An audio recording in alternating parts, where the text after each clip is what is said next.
দুটো দিন বেশ ভালোই শুকনো দিয়েছিল, আবার কাল রাত থেকে শুরু বৃষ্টি। সারা রাতই মোটামুটি বৃষ্টি হয়েছে, আজকে সকালবেলাও বেশ জোরে নেমেছিল। এখন তো তাও সেই অনুযায়ী কিছুটা কম, মানে একটু হালকাই হচ্ছে। সকালবেলা মুষলধারে বৃষ্টি হচ্ছিল, তাই না মামা? মামা এখানে জোরে পড়ছে আর ওদিকে আসতে পড়ছে? কোন দিকে আসতে পড়ছে গো? এদিকে আসতে পড়ছে আর এদিকে জোরে পড়ছে। তোমার বৃষ্টি ভালো লাগে? ও মা, এতে লজ্জার কি আছে বলো? আচ্ছা ঠিক আছে, বলেছে, শুনেছি আমরা। বলে আমাদের দুজনের স্নানও হচ্ছিল এতক্ষণ, ওই জন্য তো আমরা ওপরে। বলছে বলছে তুমি আমার একটা হাম্পু দাও শিগগিরই। আরেকটাই গালে, আরেকটাই গালে। কি বলছে? জিনিসটা কাকে দেবে বলছে? না না, দিদি ভাইকে দিয়ে দিক।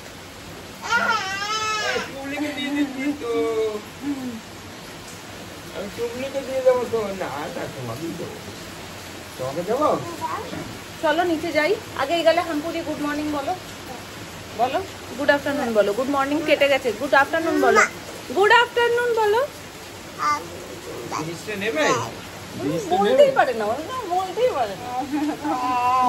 এই জিনিসটা নেবে। দুজনেরই স্নানু কমপ্লিট। আজকে ওকে আগে না করি, আজকে আমিই করেছি। বৃষ্টিটার জন্যই ভাবলাম কি যে আমি করতে থাকি, যদি একটু কমে তার মধ্যেই সোনাইকে স্নান করিয়ে দেবো। কিন্তু আজকে বৃষ্টি কমার মতো না, সেই সকাল থেকে একই রকম হচ্ছে। মাঝখানে একটু জাস্ট কমেছিল, বললামই তোমাদের। তারপরে তো আবার যেই কি সেই, এখন আবার মুষলধারে শুরু হয়ে গেছে। কিসের আওয়াজ? হাত পাতো।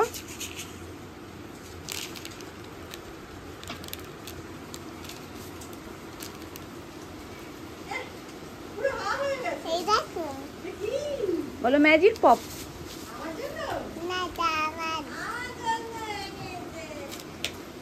ও বাবা লুকিয়ে রেখেছে, কই খোঁজো দেখি। না, ভাতের আগে এগ্রিমেন্ট করেছে, যার জন্যই তো এইটা দিলাম, অন্য কিছু দিলাম না। এটা পেট ভরবে না। তুমি লুকিয়ে রেখেছো? ওই যে নাম না, একটু চাইছে, একটু দাও, একটু। ম্যাওকে দিচ্ছে। দাও আমি একটু খুলে দিই। কি ভালো না আওয়াজ হয় না? এবার জিভে দিয়ে রেখে দাও, সোনাকে দাও এবার। ওরম করে থাকো, দেখো চিচি চিচি চিচি চিচি করে। ও জানে ও খেয়েছে ঘুরতে গিয়ে, তাই তো? ওর হাতে একটু ঢেলে দাও। বাসতে তো হবে মামা, তুমি পারবে না, বাবাই ঢেলে দিক। কেমন বাস্ট হচ্ছে না? চিচি চিচি চিচি করে। মামা দাও, আমি ঢেলে দিচ্ছি, আমি ঢেলে দিচ্ছি। দাও দাও দাও, তুমি হাত দাও, হাত পাতো, হাত পাতো, হাত পাতো। নাও, জিভে দিয়ে, মুখ বন্ধ। খেয়েও না, মুখ বন্ধ করে রাখো, ও নিজে নিজেই গলে যাবে। জিভে দিয়ে রাখো, ফাটফাট ফাটফাট করে ফাটবে। জিভে দিয়ে রাখো, বন্ধ, মুখ বন্ধ। কেমন? বাপিকে চা করে দিয়েছি তো, চা খাবে। আমি আর একটা প্লেট নিয়ে গেছি, প্লেটে ঢেলে দিই হবে না, আমি ওইখানে খাবো। আর বুঝতে পারিনি প্রথম, তারপরে বললাম খালি ওদিকে তাকা, নিজের দিক তাকাচ্ছে, আর ওই বাপি কিরম করে ঢালে কি করে সেটা দেখছে। সর্বনাশ। তারপরে আর একটা কাপ নিয়ে গেছি, তারপর ঠিক আছে, কাপ প্লেট সব আলাদা দিতে হ্যাঁ, হবে। আমাদের চাল ঢেলে দিয়েছি, এখন নিজে ওরকম যেরকম খায় প্লেটে ঢেলে ঢেলে ওরকম নিজে নিজে ঢেলে খেয়েছে। তাহলে তোমার আর একটা কাপ প্লেট বাড়াতে হবে। হ্যাঁ বাড়াতে লাগবে, দেখে দিয়েছি ধুইয়ে। সেই তো বললাম তখন যে আবার কাপ প্লেট বানাতে হবে আর একটা তোমার জন্য। তাও রচা, তাই তো? হ্যাঁ, আবার মিষ্টি ছাড়া। ওই দাদাকে দিয়ে মিষ্টি দিচ্ছে, সে কিন্তু ওটা কিন্তু চায় না যে আমাকে, আমি ওইটা তোমার কাছ থেকে খাবো। কেন জানো? মিষ্টি দিলে কালারটা একটু ঘোলাটে হয়ে যায়, কিন্তু মিষ্টি ছাড়া একদম রচা কিন্তু একটা দারুণ কালার থাকে। ওটাই ওর পছন্দ। দেখে একটা জিনিস ভালো লাগার ব্যাপার আছে তো, তো ওটাই পছন্দ। বাবাই মজা পেয়ে গেছে, তোমায় দেবে কি? বাবাই মুখে নিয়ে নিয়ে বসে রয়েছে চুপ করে, হেভি মজা পাচ্ছে, তাই না? ছোট্টবেলায় ফিরে গেছে। ওই তো আওয়াজ হচ্ছে, শোনাই অনেকটা মুখে দিয়েছিস। আজকে কি কি রান্না হচ্ছে মা? এখানে কি একটা, হ্যাঁ, আর মাংস, ডাল টমেটো দিয়ে, আর হচ্ছে কাতলা মাছ কালিয়া, আর ডিম ছিল, ডিম ভাজা। এটা কাতলা মাছের ডিম? হ্যাঁ, আর এই যে উচ্ছে সিদ্ধ। আর এখানে তেল বসালে কেন? পটল দিয়ে আলু দিয়ে, গাটি কচু দিয়ে, কুমড়ো দিয়ে, আলু নাম আলু অত দেই না তো, আলু তো খাওয়া অত ঠিক না, দিয়ে তরকারি। আগের দিন যেদিনকে কচু শাক হয়েছে সেদিনকে আমার কচু শাক খাওয়াই হয়নি। আর কি হয়েছিল, ইলিশ মাছও হয়েছিল সাথে, ইলিশ মাছটা দিয়ে খেয়েছি। আর তার আগে ছিল ইলিশ মাছের তেল, তো ওই দুটো দিয়ে খাওয়ার পরে বলছিলাম যে বেলা আর কচু শাক খাবো না, রাতের বেলা খাবো। রাতের বেলা কি যেন একটা হয়ে ঘুরে গেছিল খাবার দাবার, আর আমার কচু শাক খাওয়াই হয়নি। সে কচু শাক মামনি টিফিন বাটি করে রেখে দিয়েছে, সেটা এখন আবার নামাচ্ছে। তুমি আজকে কিন্তু তোমার বড় সদস্যর খাবারের কথা বলোই নি, তার খাবার কি? ও এই তো এই যে মাছ দিয়েছে, আমি বললাম না বড় সদস্যকেই খাবার রেডি আছে, তার খাবার নিয়ে এখন আমি যাবো তাকে খাওয়াতে। হচ্ছে ওকে কি বলবো বলো, ও তো ছোট মানুষ, ও তো খুশি হবেই। ওর বাবাই খুশি, ওর বাবা হাতে নিচ্ছে আর জিভে দিয়ে একদম মুখ বন্ধ করে চুপ করে বসে রয়েছে। আবার বলছি এই দারুণ তো ব্যাপারটা।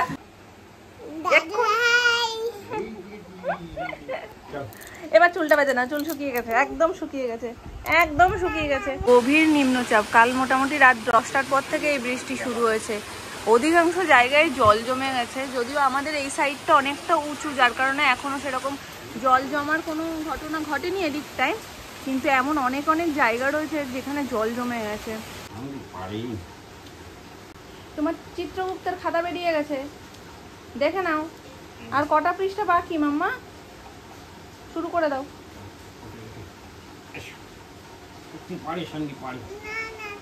এটাই পারে না, এইটা রয়েছে না, ওই বিছানাটা ইজি ভাবে উঠে যায়, ওঠে নামতে একটু ভয় পায়। মেয়াওটাকে তো সামনে জায়গা মতন দিয়েছো, আবার মেয়াওটাকে না কালার করে দাও। আমি ধুয়েছি সদ্য, ওটা সরিয়ে দাও, ওকে আঁকতে দাও খাতায়। খাতায় আঁকবে, হ্যাঁ মাম্মা? বিছানায় না, বালিশে না, খাতায় আঁকবে। হ্যাঁ, মেয়াও সরিয়ে আঁকতে হয়, মেয়াও দেখবে তুমি আঁকবে।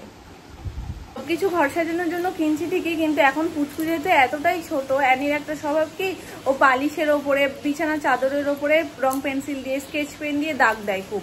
এবার হালকা চাদর পাতলে না, ওই একটা আমার ভয় থাকে সবসময় যে কখন ও দাগ দিয়ে দেয়।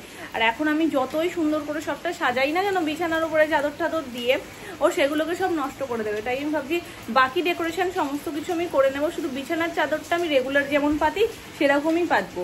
আর ওগুলো সমস্ত কিছু সাজানো গোছানো হয়ে যায়, কারণ ও অন্য কিছুতে করে না, না দেয়ালে করে।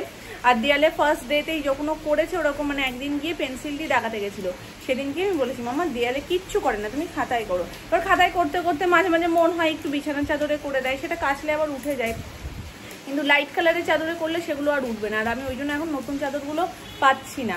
একটু যখন বুঝতে শিখবে যে না এখন আর বিছানায় দাগানো যাবে না, তখন থেকে আমি ওগুলো সমস্ত কিছু পাতবো। দিন কিনে কিনে স্টক করি, অনেকখানি জমে যাবে। তাই খারাপ হয়ে গেল, ভীষণ খারাপ লাগে। যদিও জানি ভালো কিছু পাওয়ার জন্য কিছু জিনিস ত্যাগ করতে হয়, তবুও মানে এটার জন্য এতদিন ধরে অপেক্ষা করছি। একটা পার্সেল চলে এসছে, আর একটা আজকেই ডেলিভারি হওয়ার কথা, হয়তো সন্ধ্যের মধ্যে হয়ে যাবে। 3rd নম্বর যেটা নিয়ে আমি সব থেকে বেশি মানে এক্সাইটেড ছিলাম, ডে 1 থেকে তোমাদেরকে বলছি যে এমন একটা জিনিস যেটা আমার 100% পছন্দ হচ্ছিল না, তো যখন আলটিমেট হলো জিনিসটা, সেটা আমি অর্ডার করে দিই। রোজই মেসেজ করছিল যে ভারী বৃষ্টির জন্যই ডেলিভারিতে দেরি হচ্ছে, আর মোটামুটি ওটা আমি অর্ডার করেছি 2 সপ্তাহ তো হয়েছেই, 2 সপ্তাহ না হোক মোটামুটি 1 সপ্তাহ 4-5 দিন তো হয়েছেই, তারও বেশি, 2 সপ্তাহই ধরে রাখো। তো এতদিন ধরে আমি জিনিসটার জন্য অপেক্ষা করছি যে কবে আসবে কবে আসবে। ফাইনালি আজকে ডেট দিয়েছিল আসার, তো আজকে সকালবেলায় মোটামুটি আমাকে দেখিয়ে দিয়েছে আউট ফর ডেলিভারি। খুব ভালো কথা। কালকে রাত্রে হঠাৎ করে, এতদিন চোখে পড়েনি, কালকে রাতে হঠাৎ করে আমি আরও একটা জায়গা থেকে ওই জিনিসটি সেম জিনিসটাকেই দেখেছি, এবং যেখান থেকে আমি অর্ডার করছিলাম, আমি একদম শুরুতে তোমাদের বলেছিলাম না যে এই জায়গা থেকে আমি কোনোদিন আগে কিছু অর্ডার করিনি, তো আমার একটা ভয় ভয় লাগছিল। আর যদি বাই এনি চান্স কিছু গন্ডগোল আসে তাহলে আমি রিটার্ন করতে পারবো না, তো সেটার জন্য আর এই যে কালকে রাতে যেখান থেকে দেখেছি সেখান থেকে আমি ওটা রিটার্ন করতে পারবো যদি কোনো গন্ডগোল আসে। জন্য আর দোনোমনো না করে আমি আজকে সকালবেলা মামুনিকে বলছিলাম যে মামুনি আমি কালকে রাত্রে ওটা আবার অর্ডার করে দিয়েছি, যে আমি যদি বাই এনি চান্স আমি রিটার্ন না করতে পারি জিনিসটা পুরো বেকার হয়ে যাবে। তো মামুনি বলছে না তাহলে ঠিকই আছে, যেটা করেছো ভালোই করেছো। এবার আমার না মনের মধ্যে একটা এতদিন ধরে ব্যাপার ব্যাপারটা হচ্ছিল যে এতদিন অপেক্ষা করলাম, আজ যখন সেটা হবে, আর যখন সেটা আসবে ঠিক তার আগের দিন রাতেই আমার এটা দেখতে হলো। আর তার আগে আমি বহুবার খুঁজেছি, পাইনি আমি। তো এখন ওই সেম জায়গা থেকে সেম কোম্পানি, সমস্ত কিছু সেম, শুধুমাত্র এখানের রিটার্নের যেই পলিসিটা সেটা রয়েছে অগত্যা, ওটাকে আমাকে ক্যান্সেল করতে হলো। জিনিস একই, কালার ঠালার সমস্ত কিছু এক, শুধু জায়গাটা পরিবর্তন হয়ে গেছে। একটা পার্সেল আজকেই আসবে, আমি ভেবেছিলাম ওটা কালকে মনে হয় ডেলিভারি হয়ে যাবে রাতের মধ্যে, কিন্তু আজকে ডেট দিয়েছে, তো হয়তো সন্ধ্যের মধ্যে হয়ে যাবে। নিয়ে নিচ্ছিস কেন মাম্মা? দাঁড়া দাঁড়া, কি অবস্থা দেখো। ও থাকলে না আমি কোনো কাজ ঠিক করে করতে পারি না। এগুলোকে সব এবার প্যাকেট ভরতে হবে। আর এই কাঠবিড়ালিটার সাথে অনেক রকম স্মৃতি জড়িয়েছে জানো। এটা মামুনি আমাকে চিলড্রেন্স ডেতে গিফট করেছিল ফার্স্ট ইয়ার, মানে আমার বিয়ের পর প্রথম বছর। আমি ঘুমাচ্ছিলাম নিচের ঘরে, আর তখন মামুনি হঠাৎ এটা এনে মানে আমার মুখের সামনে ধরেছে। হঠাৎ করে চোখের সামনে এরকম মুখটা দেখে আমি ভয় পেয়ে গেছিলাম। তারপরে মামুনি বলছে এটা তোমার জন্য, আমার ছোট্ট বেবির জন্য। তো এটা প্রথম বছর দিয়েছিল, আর সেই থেকে আমি খুব সুন্দরভাবে যত্নে রেখেছি। হ্যাঁ, সব তোমার, সব আমার। বাবা, এই প্রশ্নের আমি কি উত্তর দেবো? তাহলে তো তুমিই তো আমার। ঠিক আছে, তাহলে এই উত্তরটা ঠিক আছে। তাহলে তোমার কি? তুমিই তো আমার, তুমি আমার না? তাহলে তুমি আমার হলে তোমার জিনিসও আমার। ঠিক আছে, আমার জিনিস তোমার, তোমার জিনিস আমার, তাই তো? সেটাই তো হওয়া উচিত।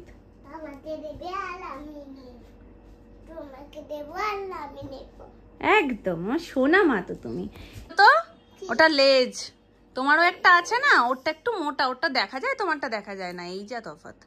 এটা কাঠবিড়ালির লেজ। আর কাঠবিড়ালিটা খুব সুন্দর না বলো দেখতে? খুব সুন্দর। প্রত্যেকটা জিনিসই আমি সুন্দর যত্ন করে রেখেছিলাম। আর একটা জিনিস মামা, কি করলি প্যাকেটটা?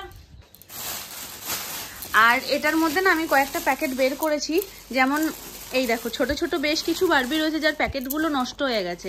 এবার বেবি হাগের যেই সোনায় জামা কাপড় এসেছিল সেই প্যাকেটগুলো না আমি যত্ন করে গুছিয়ে রেখেছিলাম, এই হ্যাঙ্গারগুলো ছিল বলে। তো আমি ভাবছি এখন এর মধ্যেও, এটা যেহেতু টিপটপ সিস্টেমটা রয়েছে, এর মধ্যে কোনো ধুলো ঢুকবে না, তাই এটার মধ্যে যদি কোনোটা সাইজ মতন হয় ঢুকিয়ে দেবো। এই একটা রয়েছে, এই একটা লম্বা রয়েছে। তবে বুঝতে পারছি না এর মধ্যে সাইজ করে ঢোকাতে পারবো কি না। এই দেখো, এই একটা রয়েছে। তো এগুলোর মধ্যে হলে দেখাও যাবে, আবার কোনো রকম ধুলোও ঢুকবে না। এই দেখো আমি গোছাবো বলেছি, সে কিরম ফুলছে।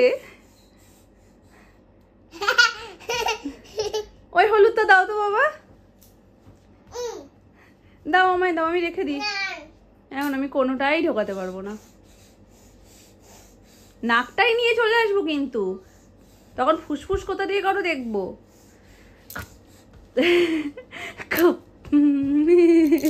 ঠিক আছে, নেবো না। তোমার সব পুতুল তোমার, তোমার সব পুতুল তোমার। এটা ঠিক আছে, ওগুলো সব তোমার। এটা ওর বাবাই এনে দিয়েছিল তারাপীঠ থেকে, ওর জন্য। চলো ও খেলুক, আমাকে এখন আমাকে কিনে দেয়নি তো, আমি তো বাবাইয়ের মেয়ে না। হ্যাঁ, আমি ফুল হয়েছি। ঠিক আছে, আমি ফুল তাহলে। ঠিক আছে, আর আমি তো বাবাইয়ের মেয়ে না, বাবাইয়ের মেয়ে তো তুমি, তাই তো তোমাকে কিনে দিয়েছে। খেলো তুমি এখন, আমি আর এখন গোছাতে পারবো না। আমি সব জিনিসপত্র যেমন আবার রেখেছিলাম তেমনই রেখে দিই। তুমি যখন থাকবে না সেই সুযোগে আমাকে সব গোছাতে হবে। কেমন লাগছে? ভালো লাগছে না? পুচকু মাঝখানে ঢুকিয়ে দিয়েছি, দেখেছো? ওই যে বারবিটা, কিউট বারবিটা, মানে বেশ ভালো লাগছে। ওখানে দেখো এরকম সেট আপ করেছি, আর এখানটায় এই যে এখানে বড় চারটে দিয়ে দিয়েছি, কারণ বড় চারটের জায়গা ওখানটাতে হবে না, ওখানটাতে ছোটগুলোই ঠিক আছে। আজকে আমার সোনা তো হেভি স্টাইল করে চুল বেঁধেছে। ওঠো দেখি, উঠে দাঁড়াও। কে বেঁধে দিল? আমি? আচ্ছা, একটু ঘোরো ঘোরো ঘোরো ঘোরো, তাও ঘুরিয়ে ফেলেছো একটু। ওলে বাবালে, ঘুরতে ঘুরতে চলে যাচ্ছ তো, এদিক পিছন ঘোরো। এদিকে আসো, এদিকে আসো। তোমাকে দেখতে হবে না, তুমি ঘোরো না পিছনটা। হ্যাঁ চলো, ছোট রান্নাকে দেখাবো। হ্যাঁ, আমরা আজকে নতুন স্টাইল করে চুল বেঁধেছি। শিগগির জলের বোতলটা নিয়ে চলো, জলের বোতলটা নাও। এখনো বৃষ্টি পড়ছে, আজকে আর মনে হয় না থামবে বলে।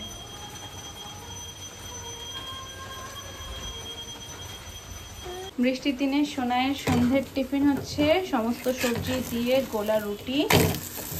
এটার মধ্যে আজকে বাঁধাকপিও দিয়েছি, একদম ঝিরিঝিরি টুকরো করে, মানে কুচু কুচু দিয়েছি পেঁয়াজের মতন। দেখা যাক, এটার আবার একটা গন্ধ তো আছেই, সোনায়ের না আবার সেটাতে কোনো সমস্যা হয়। সন্ধ্যাবেলা এখন হয়েছে টিফিনে চিড়ের পোলাও, মানে আজকে সবার টিফিনই ভালো, সোনায়ের সাথে সাথে আমাদেরও।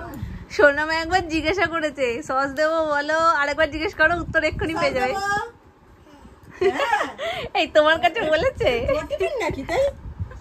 তোমার টিফিন আমি তোমাকে খাইয়ে দিয়েছি, যেই সসের নাম শোনে অ্যানি উড়ি এক পায়ে খাড়া, ঠিক এইরকম স্মাইলি করে দিচ্ছি, হলো না? ঠিক আছে, ভালোবাসা আর হাসি ভেবে নিলেই হলো। এই তো সসটার প্রতি ভীষণ আকর্ষণ না? দাও, এটা ভীষণ গরম। কেমন তুমি? 100 হ্যাঁ 100